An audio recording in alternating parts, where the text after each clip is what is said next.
first part of this forum. Thank you to Richard and Dave for those discussions. Hopefully everybody's got got the refreshment that you require. I certainly need a snack soon, just saying, but that doesn't come to a surprise to those that maybe know me. But yeah, thank you for coming back. How many are there of you with us? Oh, there's 194 participants we've got today. So yeah, amazing. Yeah, really great, really great. I can't see there's any issues, and no one's flagging up any more issues about getting logged on. And I think once you eventually get signed in, I think everything's been all right, isn't it? We've managed to keep things going, so that's good. As always, again, we've got a couple more presentations coming up, so any questions you have, make sure you get them in the Q&A section. I will try and keep an eye on the chat section, but I can't promise. So if any questions go in there that we miss, then yeah, it's your fault, you know. Okay, great. I am going to please introduce. So Avril, are you there? So there you are. Fabulous. I can see you. How are you doing today? I'm good, thank you. How are you, Nat?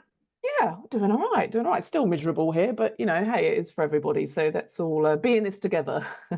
But you're going to talk to us about interpretation and evidence in pest actives. Is that like a gap analysis or things like that? Not really. Well, a little bit, yes. Basically, I've got loads of photos today, loads of pictures that I've taken, my colleagues at Killgerm have taken, and not just the basic signs. We'll go through it, but we see a burrow and we can extrapolate the meaning of that burrow. We can look more into it. It's not just a burrow, we can get more information from that. So, and amazing. A few other pests as well. It's quite broad ranging. So if you take anything from this, have a look at some really cool pictures, because they're good pictures today. I love that. Pictures say a million words, don't they? I know, really? it's not. Yeah, it's not the normal like training presentation style that we have. So yeah, we like it when it's not normal. So, but yeah, thank you, and thank you for sponsoring the event today as well. And I'll leave you to it, and I'll come back in a bit for Q&A. Yeah, I'll just do the share. I'll let you know when it pops up. Okay, I know there's a bit of a lag on mine, so. So your signal seems good. There's no sort of delay in your visual.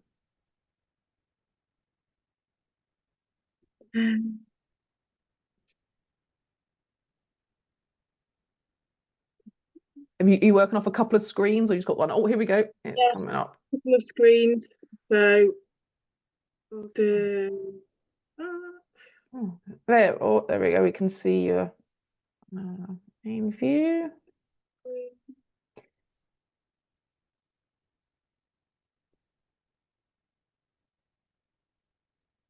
Hopefully that's good. I'll let you know. We can just see the main presentation sort of editing tool at the moment. Oh, there we go. Fabulous. That's perfect. Yeah, I know there is a lag. So interpretation evidence in pest activity, what to look for, what it can mean. First of all, the photo on the front page is such an awesome picture. I have to credit my colleague Melvin for it. He took it literally the other week. It's such a good picture. I have to show you that really clearly. So we are going to look a little bit at rodents, look a little bit at insects. Hopefully it's not too simple for everybody. Basic signs. I've put these on. We should know all of these signs and what they mean. They mean that we've got an issue, don't they? And it needs further investigation. So I'm not gonna dwell on this. This is really basic. We know this. So looks like a really simple observation, doesn't it? We've got bait take in a box. Really simple. We've even got some feathers on here. So because of that, we might even start looking for any bird issues on site as well. So they might have additional issues with birds. We can see the bait block. It's got that presented edge that's been gnawed. Typical rodent behaviour, they gnaw along that presented edge, and they will also turn blocks as well to maintain gnawing on that edge. We can even look at the tooth sizes and the tooth marks, so we can start to think about what species it is. Even these little tiny bits in the box, we don't always see that, and that's something to observe and really look at carefully. So yeah, basically that gnawed presented edge. Okay, we'll have a few burrow pictures. Again, great pictures. But what we're looking at is the angle of that burrow. So natural burrowing angle for rats, 45 degrees. If it's anything other than 45 degrees, then we know that it's going to be some sort of underground services breach, it's a drain breach, it's some sort of cable breach around that cable python that we've got. And we can treat that very differently, can't we? And it can trigger a much more intense investigation. Again, great tracks, loads of really used burrows. And what we can take from that is it's either a really busy colony or it's one that's incredibly established. And from that, we can then make our treatment plan and know what we're going to be dealing with. Something that's more established may take more time to deal with as opposed to a few burrows and that sort of random occurrence. Another one here, again, very extensive burrowing. We can even see some of the tunnels where it's started to collapse in around those tunnels. So again, established colony, and we know, extrapolating that we know we're going to need to perhaps invest more time on it. It might cost more. We might be using more of our treatment products. We might be using more traps. We might be using more and have to put more into that particular situation. Again, these are services breaches. So that burrow is not at 45 degrees. We know that it's possibly going down and most likely underneath the tarmac on that side. This burrow, in fact, I've got a few photos of it over time, and we can see it progress from quite a small burrow hole, and it actually progresses as they're using it more and more on a track. More services, breaches underneath. This is drains. From this particular one, we actually, they had a drain survey carried out after because it was extensive and across a huge area. Again, clearly a services breach. We can see that burrow going almost straight down, and then we've got a very clear service hatch near it. So we know that it's going to be, they're going to be using those services, and from that, if we can track the services, we can see where they're going and what they're doing. This one again, this was a issue where we had coffin flies or scuttle flies, Floridae family flies, and those particular flies triggered sort of a more of an investigation. So this is actually at a hospital, and this is underneath one of the operating theatres. You can even see the light at the end there as well. There's not the torch light, because this was in the subfloor. And we can even see smear marks underneath here on some of the sort of edges that are sticking out. Rats using this void underneath, all this material that's come down into that void because we've had a drain breach, because we've had a rats that have got in underneath. And the reason that led us to look underneath here was those flies and those coffin flies that we think were actually using the rat corpses to like breed on. So really interesting that one issue can often lead to another, and it can also go the other way as well. So finding the rodent first and then finding a secondary issue. Same as with the insects, we can get secondary issues with those too. Lots more tracks here again, not just the burrows. So the burrows may be further out of the way, they may be hidden, they may be in undergrowth. And these tracks, yeah, clearly they've been crossing the road as well. So yeah, very established for something to occur like this. But it's a great picture, especially with like the burrows that are out of the picture as well. So I love this one. Differences in gnawed materials. So obviously we come across this frequently in what we do, don't we? And for me, it's a really good one because it is expanding foam. It has been gnawed into. We always say it, but this is obviously the prime example. This side we've got the mice. Obviously a very small hole, but these tiny fragments of gnawed materials. And then on the side of the rat, this is on the same site, unfortunately, but much larger material. It sounds really simple to not think about it, but we know it's a rodent. We can actually say which one it was from really simple things like this, like looking at that gnawed material and seeing the size of those gnaws. Because obviously, different size animals can do different gnaw size. So we know the evidence. We've seen some of the evidence. We know what they can do. Sometimes we need to prove even more so that evidence, or if we haven't seen the evidence that we need to prove it, don't we? So we do have a few things So this is the M15 4G trail camera, or any other type of motion cameras. That's our solid evidence, isn't it? We can use that to make a record and then obviously show that to the customer and we can formulate our action plan. These chew cards that you can get, they actually work surprisingly well. You'd think that, oh, it's just a card, they're not going to chew it. We've actually had some really good feedback on chew cards, that they actually do work, and they're actually a really good tool to know about. We have got our fluorescent tracking dust and gel. I mean, they both work in a very, very similar way. There's different colours as well now. I think the only thing I would say about tracking dust is I think you can get a lot of the information without tracking dust, but it is such a clear sign and such a clear sign of evidence that you can use for the customer's advantage and say that this is a tool we're using. It helps it really, really visible, makes it very, very clear. I think with especially the dust though, less so the gel, but especially the dust, be really careful and inform the site and the customer that you are going to use it and that it does make a mess.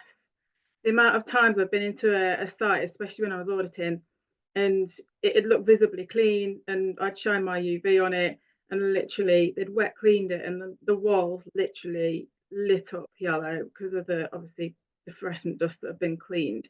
So advice to the customer, if it does need to be cleaned, check it and make sure that it is cleaned properly. We've also got our monitoring baits as well, so we'll have a little look at some of those. Again, there is a formula available that's akin to each of our toxic rodenticides. So we've got the Saccharat monitoring bait, we've got the fresh Ratamol, we've got the non-toxic Harmonix, and then we've got the Cilantro non-toxic monitoring paste, and we've also got the Detex box as well. So there is more available. Those are some of the sort of main ones. Again, remembering that they are the same formula, and in fact, using a monitoring bait is a form of pre-baiting. It is a seamless transition to swap to a toxic variant. It's exactly the same base, and you can swap straight away. And you should see no disruption in feeding habits because it's exactly the same formulation, and they wouldn't be able to see any colour difference anyway within those different colours changing to a tox. So really interesting to know about these, and I think they will become much more prevalent as well, even more so than they are now. Okay, so this is an example of the monitoring block use. So I see this a lot. I mean, this is what I do for part of my job at the FB inspections. This is without UV, and I always like to evidence this as well because it shows us exactly where the rodent's gone once it's fed on that block. And so without UV, we don't see too much. We might be able to see some droppings if we look really carefully. But as soon as we put the UV on, we can see it instantly. And obviously that's that biomarker moving through the rodent. And then we see those highlighted droppings, which is fantastic because you wouldn't see them, you would see some, but not that many. And then as soon as you go out, you're like, yes, 100%, we know that that particular individual has fed on the box that's just literally down here, gone to that corner and spent some time in that corner and probably moved around that area quite a lot. So we can then extrapolate and enhance that and use that in our action plan, can't we, in our treatment plan. Okay, so we do have this. I've talked about bait quite a lot, but we'll go through a few of these things that have got some photos. But is it a pest or not? And there's obviously our house mouse and our Apodemus sylvaticus. We've got Mr. Domesticus, Apodemus sylvaticus, our field mouse or wood mouse, depending on what region you're from. I know we use different names for it. Some of the really important things between both these species is asking, is it a pest or not? So typically a house mouse, yes, we'll see them inside. We don't tend to see them outside. We can do, but we don't tend to. And alongside our Apodemus species type mouse, they do come inside, and that was sometimes when we say yes, it's now a pest. Outside, it would not really be considered a pest, but inside, yes, of course, if it's causing distress to that person, if it's causing damage, if it's doing anything else that's causing disturbance and would fit that criteria of being a pest, yes, we would consider it a pest. Obviously, we do have that one bait that we can treat them with inside. And with those field mice, we can also look at the tooth marks on things as well. So, and the actual way that they gnaw things and the way that they actually consume, particularly bait as well. So, between a house mouse and a wood mouse or Apodemus species, the wood mouse or Apodemus would tend to chew away at the corner of things much more. So, especially like a sachet bait or a enrobed bait, we may see even the non-tox, we may see that gnawing at the corner, and that's a typical sign of it being Apodemus species mouse, whereas the house mouse would not necessarily gnaw in that same pattern. Similarly with rats, rats will chop whole wheats and whole products, whereas the house mouse will kibble them. And we'll see those tiny, tiny kibbles, tiny like grains that we see kibbled out in little tiny pieces. So some quite interesting things between the two species really, and also looking at rats not kibbling but chopping food baits instead. Obviously the droppings, house mouse droppings versus wood mouse, field mouse, Apodemus. The pictures aren't great on here. I think it's because they're so like blown out. One of the best sort of points, analogies, ways to remember is rice grains. And as sad as it is, hopefully nobody's got rice for tea tonight. Basmati rice, more like a house mouse dropping than a wood mouse or field mouse. More like arborio rice or risotto rice. So that's just a really quick way of remembering. Okay. We look at some of the sort of signs, and this was a question that was asked of me, is like, how do we tell? These are typical signs. How do we tell if they are old or if they're new? Are they recent? How do we deal with that? I think burrows is probably one of the easiest. We can see that they're clean. We can see that there's a clear track from them. There's no cobwebs, there's no leaves. They do keep that entry clean. And then obviously we could use cameras on those and then check. We could even lightly block the burrow as well and then see if it reopens. So we'd know that something had reopened it and used it to the rat. Smear marks are really a challenge because they do look very similar whether they're old or new. The only thing I'd say anecdotally and from my experience is that as smear marks age, they tend to look more, they get like a grey tinge to them. And they don't look as dark brown, they tend to fade. There's also a specific smell to them as well. So there's a smell, and that smell will also fade over time. So it won't have the same odour, it won't have the same colour. When we used to have sites that well servicing had significant issues, we would actually put tape over where the smear marks were and then see if it actually reoccurred, because it can be incredibly challenging to actually clear and clean smear marks due to the like really oily nature. So quite interesting from that point of view, really, actually trying to say whether they're old or new. With droppings, and it's quite an obvious one really. When they're fresh, literally within a couple of hours, they still have a sheen on them. They dry out fairly quickly, so moving on to about 24 hours, they've probably lost that sheen and they've started to dry out. So with droppings, you would really know whether it's immediate or very recent or not so recent. Older droppings, you are probably going to get a layer of dust on them. So look for anything else that's growing on them. In damp environments, they can grow mold as well, and they can grow fungus. I've come across that before. So yeah, they do dry out quite quickly, but they can grow things in the meantime. And then we'd look for that sheen of it being very recent. So this is another sort of, I did refer to this a little bit with the bite and the gnaw marks that we can see between the house mouse and wood mouse, Apodemus, and then the domesticus. So on the sort of one side we have A, which is the house mouse and shows the notch in that tooth. Other species, so our Apodemus, will not have that notch. And as simple as it sounds, it's a real clear difference that we can look for. I've actually got a photo as well, so it zooms in and you can just about see that notch in that tooth there. So we've got a real clear dental pattern, and then we've got that notch which we can look for. Interesting, Lauren, sort of contradictory to what I said. I actually found this skull outside. So it wasn't far from a building. It was within literally a metre of outside of that building. And that particular site did have some significant issues. So it's not really a surprise that we saw a house mouse outside, but typically we would not tend to find them outside. They would be inside, but obviously we can find them outside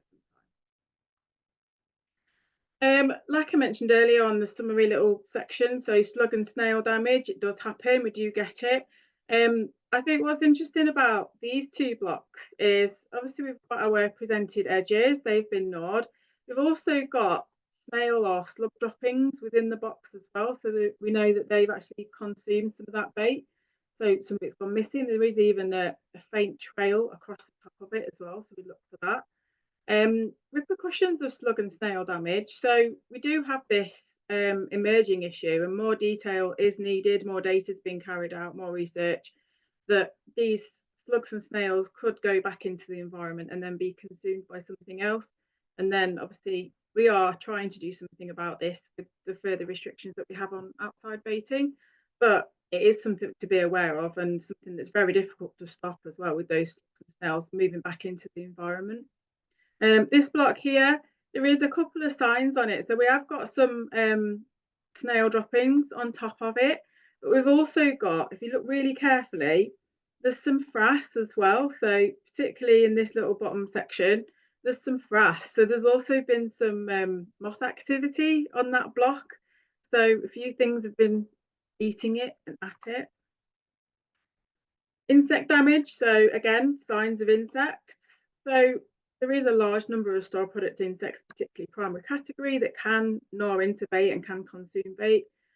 Spider beetles, for example, Tinidae species, family, sorry, other scavengers, some of our moth, brown house moth, Hopperfilia, and then a few of the others as well. Also crickets, and you can actually see the cricket droppings around those blocks. Grillidae family for the crickets. On this particular one, we've got some sawtooth grain beetle and then also some flower beetle. So again, they're primary category SPI and they are consuming that block. A few more photos. Obviously, we've got the Australian spider beetle there, Tinctus tectus. And then what I look for when I'm looking at this is I'll pick up the block and I'll notice this dust that comes out. You can see it even more clearly on the end photo. This dust, and that's that real clear sign that something's been consuming it that's not a rodent. This one obviously flower beetles, there, Tribolium. But what we can also see is some also larval sheds, so that we know that the larvae has been consuming that as well. Again, more signs, but when I come across something like this, large numbers of moths, they've been unalived, they are not alive. Mediterranean flower moth, Fistucanalia. But this is really a sign for me that something's been treated. They have been treated, but that still needs to be cleaned, because from that we can get secondary pests on top of that original infestation. So clearing away that can actually prevent further issues. Insect signs, what they mean, again, this is a really good one, because both of these, there is some insect tracks on this, but majority of these pictures, both of these are vibration. So that's tiny fragments, little lumps of the flower in this case, that have been vibrated around. And we see what looks like a track. So you tend to get straight lines rather than the wavy lines or confused lines. Comparing it to actual insect tracks, so again, this is confused flower beetle, and we can clearly see those tracks, and they are very different to those vibration tracks, but it can be very confusing. Secondary pests, so this is a Ichneumonidae wasp, a parasitic wasp, specifically for Lepidoptera, so moths. And often you'd see those first, you'd notice them. This is a particularly large variety, as you can see, like the apple pencil for scale. They're not normally that large, but if you'd see them first, and then you'd notice the other sort of, you'd have to start looking for a store product infestation, because that's what they're feeding on. Again, loads of frass at the bottom of this silo. Incredible. We don't often see stuff like this. At the time, this was down for cleaning and repairs, and that's unreal, isn't it, to actually see that in that equipment. So my final little picture, this is really quantifying all of those signs. So this is not an easy task to do one of these maps, to do heat mapping. With our digital systems, using your normal records, we can do heat mapping, particularly for rodent infestations, much more easily. This is for stored product insects, and it's a risk heat map.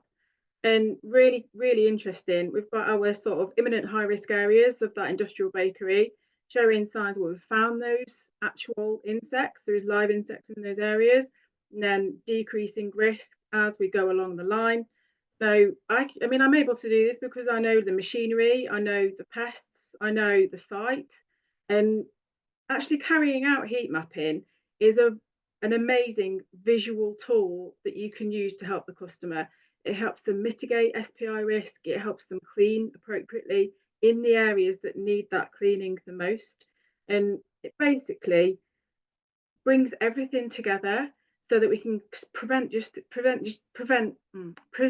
this just really clear visual sign. You can instantly see where the issues are and what needs to be done in those areas. I should say, really, there's like a 50-page report that accompanies this and the data. Like I say, with rodents, it's much more simple to do something like that. Okay, so hopefully I'm on time. Thank you for listening. Hopefully that was interesting, and hopefully the pictures were good. So yeah. Hi, Avril. Thank you. That was great. Always like to, as I said, pictures says 1,000 words. I think No, they're really good, aren't they? yeah, they are good. And I love it as well. A lot of our members, they get in touch with us and they'll send pictures of things they're experiencing, and that's the Yeah. way you can figure stuff out. So no, that was great. There's a few questions actually. So Gordon, do you have a fluorescent monitoring bait in paste formulation? We have a gel which is the most similar, but we do have two colours of gel now. So there's yellow and red. Oh, okay, spicing it The up. red one. Yeah, good stuff. Neil said, would addition of copper tape to the entry point of bait stations help with slug and snails? Yeah, we hear that a Yeah, lot, don't you we? can. Yeah, you can try, but I wouldn't be able to guarantee the effectiveness of copper tape. Um, they normally tend to find a way, Hmm. unfortunately. I guess for the sort of the gel-based blocks seem to be less attacked by slugs and snails, but it's an issue, and it's been an issue since the entire time I've been in pest control. So Mm. yeah, What is it that they're attracted by about these baits? I mean, is it? I know. I might have missed it. You might have mentioned it, but No, I don't know. yeah. It's frustrating though, because they're not affected. No, no. Yeah, and you wonder, So there's always that frustrating. question as well, whether there's like a secondary, because they're kind of all over it and doing what they're Yeah, doing and absorbing what they're absorbing. If a bird eats one that's been in there, is it going to possibly have an effect, a secondary poisoning yeah, effect? that's the thing, isn't it? Especially with other small mammals like hedgehogs consuming slugs and snails, we can get residues in hedgehogs, and obviously that's an Yeah, issue because it's yeah. um, So it is a thing, isn't it? an Yeah, area where we don't want those residues to be, is it? So yeah, yeah, maybe yeah. it's a slugs and snails topic for next time. Yeah, indeed. And it's that the debate, isn't it, about having, whether we have non-toxics outside and whether, actually it's better, Yeah, to just sort of visually use the tracking dusts and things like that. Love tracking dust. It's one of my yeah. favorite things. Yeah. It's It's fun really if clear anything sight, else. isn't it? Yeah. Yeah, but Yeah. you've got like your torches and Yeah, like it really is.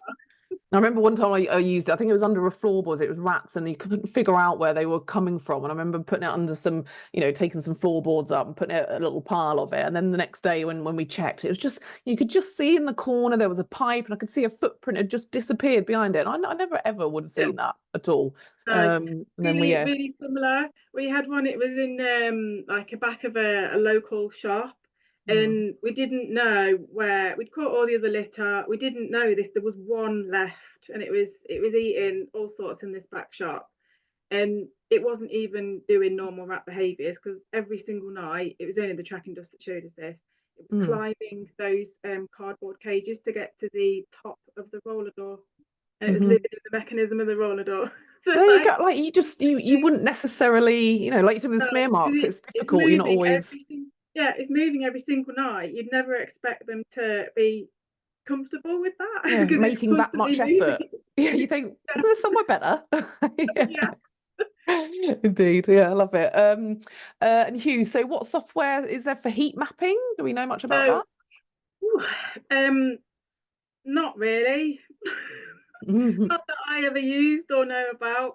Um, for the one that I do, it was done manually, and yes, it does take a long time. It does take a lot of involvement, and it did take me a long time to do. mhm, But some of the digital systems will do heat mapping for you.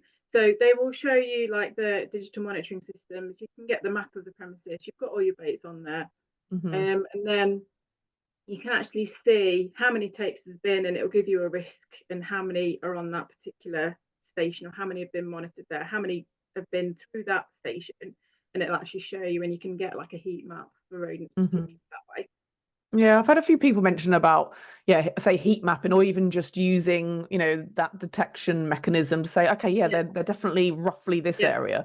All And the dogs data's as well. there. I think dogs as Yeah, all well. the data's there. Yeah, Yeah, yeah. yeah.